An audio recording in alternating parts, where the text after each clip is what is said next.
Los trabajadores de hoy en día no todos cuentan con el salario justo, sin decir que hay algunos que tampoco cuentan con la seguridad necesaria.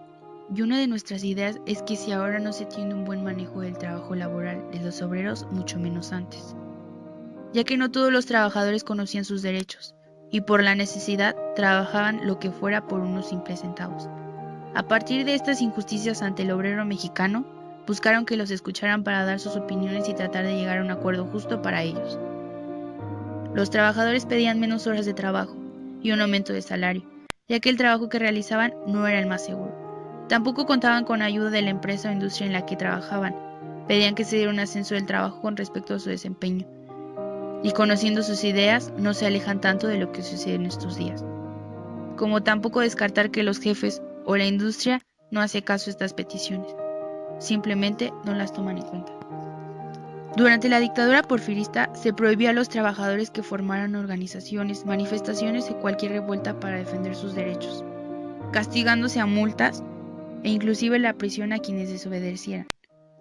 El número tan reducido de la clase obrera, su extensión por todo el territorio nacional y su mutualidad les impidió formar un papel importante en la revolución. Durante el periodo de Díaz, la industrialización se asentó, y con esto el desarrollo de un levantamiento obrero organizado en grandes industrias, que tenían poco tiempo. Como se ha dicho, no asumían ningún papel político importante o de clase.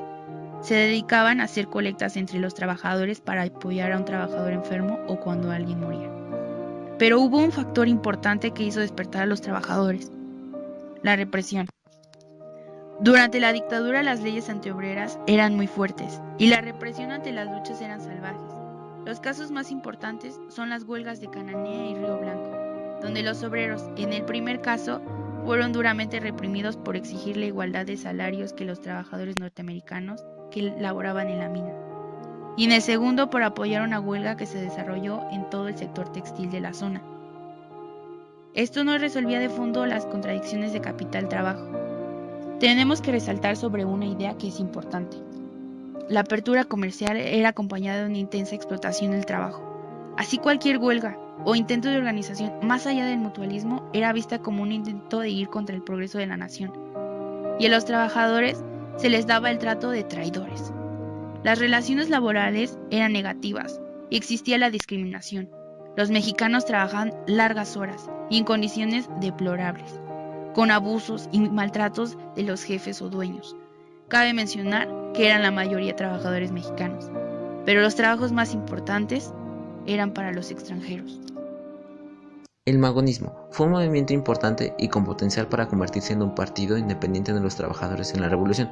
Los hermanos Flores Magón y una parte de la dirección del periódico Regeneración se desprenden del bloque liberal que se desarrolló por los duros golpes con los que son recibidos por parte del gobierno.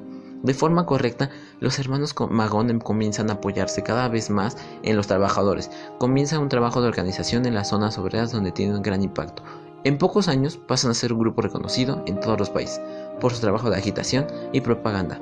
Detrás de las grandes manifestaciones obreras, como en Cananea y Río Blanco, están los círculos liberales a la falta de libertades democráticas.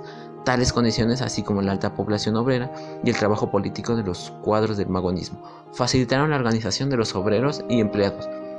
Fue entonces la Junta Organizadora del Partido Liberal Mexicano, el 28 de septiembre de 1905, en San Luis, Missouri, Estados Unidos.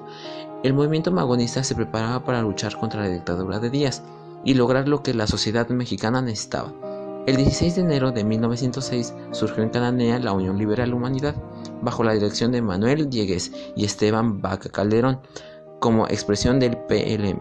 En el Ronquillo y la Mesa Grande, Lázaro Gutiérrez de Lara y otros militares formaron una segunda organización subterránea, el Club Liberal de la Cananea, también vinculada a Ricardo Flores Magón y su organización revolucionaria. Los liberales formaron la Junta Patriótica, que el 5 de mayo en ese acto Diegues sostuvo: ¿queréis otra situación más opresiva?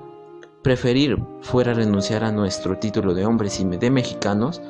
Enseñadle al capitalismo que no sois bestias de carga, a ese capitalista que en todo y para todo nos ha prostegado, con su legión de hombres blondos y de ojos azules. ¡Qué vergüenza! Estáis en vuestro propio suelo y los beneficios que produce a vosotros deberéis corresponder en primer lugar. Enseñarle a vuestros hijos el amor a la dignidad personal con el ejemplo de vuestra conducta de hombres liberales. Enseñadle a los funcionarios que el derecho de gobernar reside únicamente y esencialmente en vosotros, y que solo del pueblo pueden dimanar las leyes. Esa es la república, la inagotable, fuente del bienestar para las colectividades. Así se ama a la patria, así se honra a los héroes.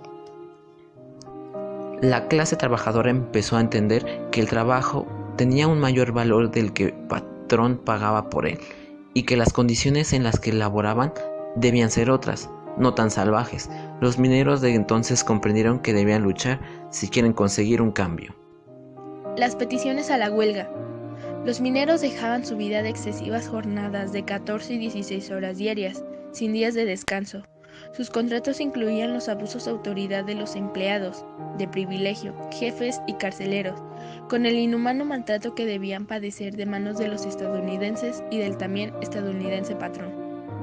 Ese día, los mineros habían decidido ir a pedirle las mejoras al patrón, pero con el correr de las horas y ante la rotunda negativa del señor Green, se fueron sumando cada vez más y más almas con sus cartelones en alto que pedían 5 pesos, 8 horas. Para las 10 de la mañana era tal la rabia acumulada que la huelga estalló.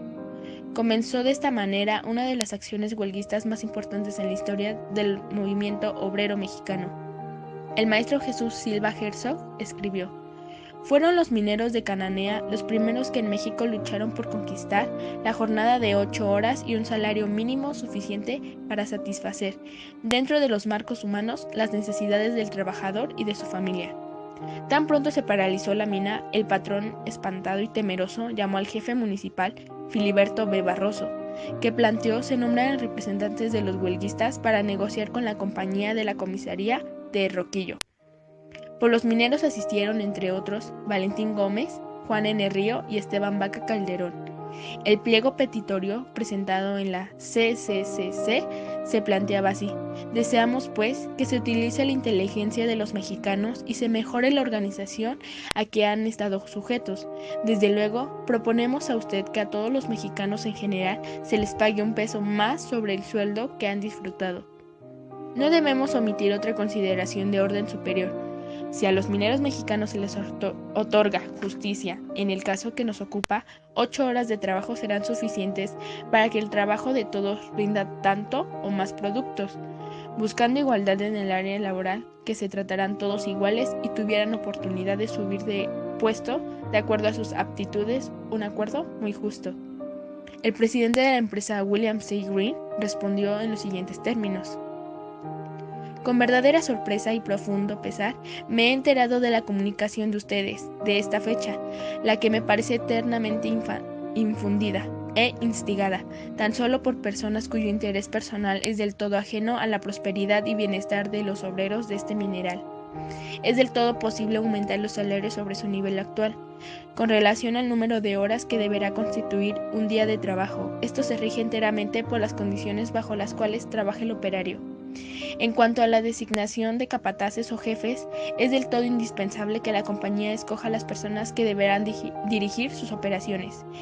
La respuesta ante todo de los obreros fue extraordinaria, pues la huelga se extendió hasta el Capote y la Demócrata, a la fundación y a la planta concentradora impulsada por comisionados y agitadores de la mina Overseas.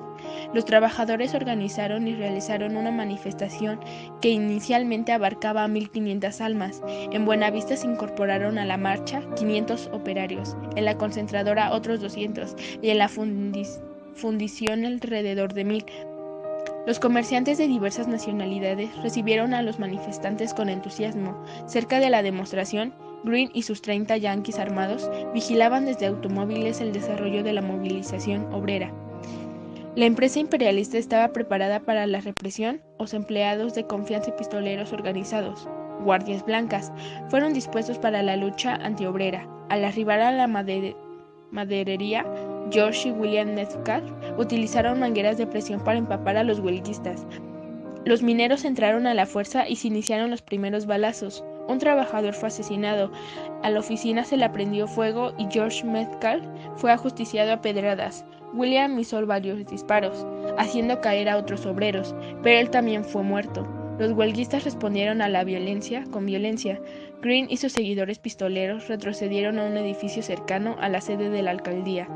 La huelga, dada la respuesta empresarial, adquirió rasgos definidos de motín, de revuelta. En las esquinas de la calle Chihuahua y Tercera Este, los obreros fueron recibidos a balazos por los pistoleros de la empresa y empleados gringos armados, mientras unos trabajadores se resguardaban en parapetos improvisados. Los demás asaltaron casas de empeño para abastecerse de rifles, pistolas y pertrechos. Los estadounidenses usaron balas expansivas.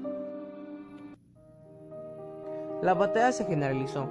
En ese combate cayeron 17 heridos y 10 muertos, de ellos 8 mexicanos. Los huelguistas se retiraron a una loma de la localidad. Las autoridades porfiristas recurrieron a la formación de grupos paramilitares. El delito de traición a la patria se configuró plenamente. El gobernador y el presidente de la compañía intentaron calmar a los obreros. Sin embargo, quienes intervenían como oradores inmediatamente eran apresados. Los liberales denunciaron la violación de la soberanía nacional, en tanto la tienda de raya, el banco, la fundición, la concentradora de metales y el domicilio del asesino gringo William Corny Green fueron ocupados por las fuerzas de matones de la compañía, empleados estadounidenses armados y rangers. En la tarde de ese día, los mineros afectados otra gran manifestación con la intención de hablar con Izabal, pero no había ninguna disposición por parte de las autoridades y los empresarios de negociar y darle una salida política al conflicto. Se produjo una nueva agresión por parte de los Rangers y los pistoleros de la burguesía con filibusteros y aventureros. El comisario del Ronquillo incluyó a las fuerzas apresivas de 14 matones. En las oficinas de la compañía se recibió un furgón de ferrocarril repleto de armas y parque provenientes de Estados Unidos. Rafael Izabal, gobernador del estado de Sonora, se hizo acompañar de 20 hombres del 11º Cuerpo Rural bajo el mando de Luis Medina Barrón. Al pasar por Villa Magdalena, incorporó a 20 rurales y a 30 agentes fiscales, con el que tenía coronel Emilio Consterling a la cabeza. Luego viajó a Naco, Arizona, y después a Cananea, por la mañana del 2 de junio, acompañado de un grupo de gabachos armados, entre los que se encontraban 275 Rangers, jefaturados por el coronel Thomas Riney. La dictadura porfirista se proponía imponer un escarmiento a la clase obrera. El 15 de junio fueron detenidos Diegues Vaca Calderón